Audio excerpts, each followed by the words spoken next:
স্বাধীনতা দিবসের পূর্ণলগ্নে আগরতলা প্রেস ক্লাবে লিফটের আনুষ্ঠানিক যাত্রার সূচনা করলেন মুখ্যমন্ত্রী ডক্টর মানিক সাহা। এই উপলক্ষে আগরতলা প্রেস ক্লাবে এক অনুষ্ঠানের আয়োজন করা হয়। অনুষ্ঠানে নবীন প্রবীণ সহ সর্বস্তরের সাংবাদিকরা উপস্থিত ছিলেন। আগরতলা প্রেস ক্লাবে লিফট উদ্বোধন করার পর মুখ্যমন্ত্রী ডক্টর মানিক সাহা বলেন, সাংবাদিকরা জনগণের মৌলিক অধিকার ও ন্যায় বিচার প্রতিষ্ঠায় সর্বদা সক্রিয়। গণমাধ্যম সাধারণ মানুষের কণ্ঠস্বর এবং সমাজের দর্পণ। সাধারণ মানুষ গণমাধ্যমের ওপর অগাধ আস্থা রাখে। আজ আগরতলা প্রেস ক্লাবে নবনির্মিত লিফট উদ্বোধনকালে মুখ্যমন্ত্রী অধ্যাপক ডক্টর মানিক সাহা একথা বলেন। অনুষ্ঠানে বক্তব্য রাখতে গিয়ে মুখ্যমন্ত্রী বলেন যে ব্যক্তিগত চর্চার ঊর্ধ্বে উঠে সমষ্টিগত আদর্শকে অধিক গুরুত্ব দেওয়া প্রয়োজন। নিজের কর্তব্য পালন করা কোনো ব্যক্তিগত কৃতিত্ব নয়। কেবল এই ধারণা থেকে বেরিয়ে এলেই অনেক সমস্যার সহজ সমাধান খুঁজে পাওয়া সম্ভব। অনুষ্ঠানে টাস্ক মনিটরিং সিস্টেম সম্পর্কে বলতে গিয়ে মুখ্যমন্ত্রী বলেন যে ভারতের আর কোথাও কোনো মুখ্যমন্ত্রী বিভিন্ন গণমাধ্যমে প্রকাশিত খবরের ভিত্তিতে রাজ্যের শীর্ষ প্রশাসনিক কর্মকর্তাদের সঙ্গে পাক্ষিক আলোচনা সভার আয়োজন করেন না।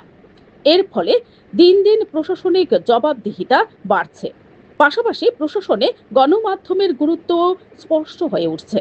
তিনি আশা প্রকাশ করেন যে এই উদ্যোগের অধীনে গৃহীত বিভিন্ন পদক্ষেপকে গণমাধ্যম ও রাজ্যের উন্নয়নে একটি গুরুত্বপূর্ণ ভূমিকা হিসেবে দেখবে। অনুষ্ঠানে তিনি বলেন, শান্তনু ভৌমিক এবং সুদীপ দত্ত ভো এর প্রধান হত্যাকাণ্ডের সত্য উদ্ঘাটনের জন্য সংশ্লিষ্ট স্তরে তদন্ত করা হচ্ছে। আপনাদের যে যে এনভায়রনমেন্টের কথা বলছি সেই সম্মানটাও কিন্তু আমরা দেওয়ার চেষ্টা করছি। সরকার নিউজ হয়েছে ফেলে দেয়, কে আছে ফালতু জিনিস, এরকম হয় না আগে না, এটা সত্যতা যাচাই করতে হবে। আপনাদের মধ্যেও এখন কিন্তু একটা সেই কম্পিটিশন আসবে যে আমি যদি একটা নিউজ আমি ছাপাই তাহলে এটার কিন্তু সরকার কিন্তু দেখবে, আইসিএ ডিপার্টমেন্ট দেখবে বা অন্য ডিপার্টমেন্ট দেখবে, আইসিএ ডিপার্টমেন্টের মাধ্যমে সেটা আপনাদের কাছে যাবে। পুরনো যারা এখানে মিডিয়া পার্সনরা আছেন, সাংবাদিকরা আছেন, রিপোর্টাররা আছেন, তাদের সাথে আমাদের আত্মিক একটা রিলেশন ছিল। আজকে এখানে দুজন জার্নালিস্ট 2017-তে যখন একজন হচ্ছে সুদীপ্ত দত্ত ভৌমিক আর একজন হচ্ছে আমাদের শান্তনু ভৌমিক, কিভাবে ওদেরকে মারা হয়েছিল আমরা সবাই জানি। তখনও কিন্তু আমি ওই লাইনে আপনাদের সাথে আমিও কিন্তু ওই ক্যান্ডেল নিয়েও কিন্তু আমি দাঁড়িয়েছিলাম এই রবীন্দ্র ভবনের সামনে, যতটুকু সম্ভব হয়েছে, যাতে সাংবাদিকদের নিয়ে কোনো রকম কম্প্রোমাইজ হবে না, পরিষ্কার। কারণ অনেক কষ্টে অনেক পরিশ্রমের মাধ্যমে ওনারা কিন্তু কাজ করেন। পয়সা কিন্তু সেই রকমভাবে আমি জানি অনেক সমস্যা ওনাদের আছে, কিন্তু যে বিষয়গুলো আপনারা বলেছেন নিশ্চয়ই আমরা দেখব। আগে এখন একটা ব্রডার আসপেক্টে একটা কমিটি আমরা করেছি, সাব কমিটি করেছি। তো আমি বলবো যে একটা সবার মঙ্গলের জন্য যেটা হবে, ডিসিশন যেটা হবে, সেটা আপনারা নিজেরা যদি করে দিন তাহলে আমাদের পক্ষে অনেকটা সুবিধা হবে। অনুষ্ঠানে বক্তব্য রাখতে গিয়ে তথ্য ও সংস্কৃতি বিভাগের সচিব কিরণ গীতে বলেন, গণমাধ্যমের ভূমিকার কারণে গত ৮০ বছর ধরে ভারতে গণতন্ত্র শক্তিশালী ও মজবুত রয়েছে। বর্তমান রাজ্য সরকার একটি ভারত বান্ধব সরকার, তাই গণমাধ্যমের পক্ষ থেকে যখনই কোনো দাবি উঠেছে সরকার তা পূরণের জন্য প্রচেষ্টা চালিয়েছে। तो जितने भी मीडिया के प्रश्न थे वो हमने टॉप प्रायोरिटी में लिए हैं, और सब समय जब भी इस विभाग की चर्चा होती है तो मीडिया की जो भूमिका है, मीडिया का जो वॉइस है, उसको सबसे ज़्यादा महत्व दिया जाता है। शायद आप जानते हैं कि हर 15 दिन बाद माननीय मुख्यमंत्री महोदय एक टास्क मॉनिटरिंग सिस्टम की एक मीटिंग करते हैं। तो उसमें पिछले 15 दिनों में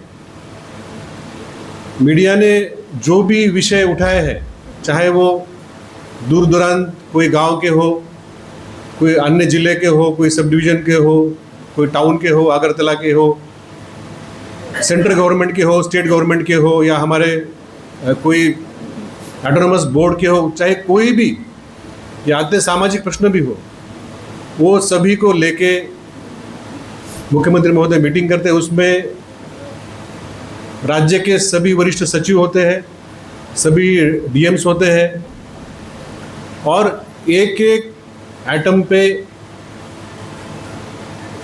इलाबोरेट डिस्कशन होता है कि वो न्यूज़ क्यों आई, उसके क्या क्या अंग है और हमें उसमें क्या काम करना है, या रिजॉइंडर देना है, या सरकार की कोई भूमिका को क्लैरिफाई करना है, और बहुत ही जिम्मेदारी से किया जाता है।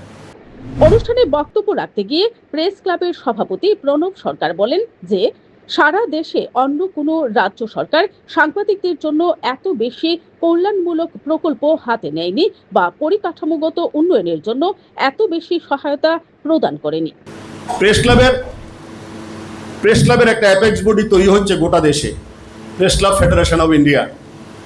এই অ্যাপেক্স বডি এখন হয়েছে 8 জনের। এটা তো আমি আছি, এখন আবার 22 তারিখ হবে অন্ধ্রপ্রদেশে গিয়ে সারা দেশের মধ্যে একটা পূর্ণাঙ্গ অ্যাপেক্স কাউন্সিলের মতো একটা অ্যাপেক্স বডি তৈরি হচ্ছে। সেখানে একটা মিটিংয়ের মধ্যে এই প্রসঙ্গ এসছে, তখন আমি বলছিলাম যে আমাদের রাজ্যের মাননীয় মুখ্যমন্ত্রী এতগুলো কাজ করছে, পেনশন আগে ছিল 1000, হয়েছে 10,000, এবং সারা দেশে কোথাও নেই ফ্যামিলি পেনশন মতো সাংবাদিকের যারা মারা গেছেন সব কয়টা বলবো, শুধু একজনের সাংবাদিকের স্ত্রী বিয়ে করে নিয়েছেন, যার কারণে মারা গেছেন, উনি আর পেনশন পাচ্ছেন না, আর সবাই পেনশন পাচ্ছে, পেন্ডিং একটাও নেই। এই ধরনের কাজ গোটা দেশে এতগুলো প্রজেক্ট সাংবাদিকদের জন্য হয়নি। আজকে আমরা সাংবাদিকদের পক্ষ থেকে রাজ্যের মুখ্যমন্ত্রীকে আমি কৃতজ্ঞতা জানিয়ে ছোট করব না, শুধু এইটুকু বলবো যে মিডিয়ার জন্য আপনি অনেক কিছু করেছেন, আপনি ভালো থাকবেন, সুস্থ থাকবেন, এবং সাংবাদিকদের কল্যাণে যেভাবে কাজ করছেন, সাহায্য করছেন, সেভাবে আমাদের জন্য আপনি সারা জীবন কাজ করে যাবেন। আপনাকে অনেক অনেক ধন্যবাদ। স্বাগত ভাষণ দিতে গিয়ে আগরতলা প্রেস ক্লাবের সচিব রমাকান্ত দে বলেন যে এই লিফটটি স্থাপন করতে প্রায় ৭৮ লক্ষ টাকা ব্যয় হয়েছে। রাজ্য সরকার আগরতলা প্রেস ক্লাবের জন্য ৭৮ লক্ষ টাকা বরাদ্দ করেছে। আগরতলা প্রেস ক্লাবের সদস্যদের জন্য অনেক বড় পাওনা। শুধু আগরতলা প্রেস ক্লাবের সদস্য না, কারণ এখানে আগরতলার বহু লোক প্রতিদিন আসেন বিভিন্ন অনুষ্ঠানে অংশগ্রহণ করতে, এবং তাদের জন্য এটা অনেক বড় পাওনা। এবং একটা কথা আমি আপনাদের বলি, আমার কাছে যতটুকু ইনফরমেশন আছে, ভারতবর্ষে এই প্রথম কোনো প্রেস ক্লাবে লিফটের লাগানো হলো, উদ্বোধন হলো। এর আগে কোনো প্রেস ক্লাবে লিফট লাগেনি। মণিপুরে একটা লিফটের ফাউন্ডেশন স্টোনের হয়েছে, মানে লেডাউন হয়েছে, কিন্তু এটার কাজ চলছে, এটা বাকি আছে। তাও আমরা বলবো যে ভারতবর্ষেই প্রথম আগরতলা প্রেস ক্লাবে লিফট লাগলো। অনুষ্ঠানে তথ্য ও সংস্কৃতি অধিদপ্তরের পরিচালক বিম্বিসার ভট্টাচার্য সহ অন্যান্যরা উপস্থিত ছিলেন। Bureau report, BTV Tripura news.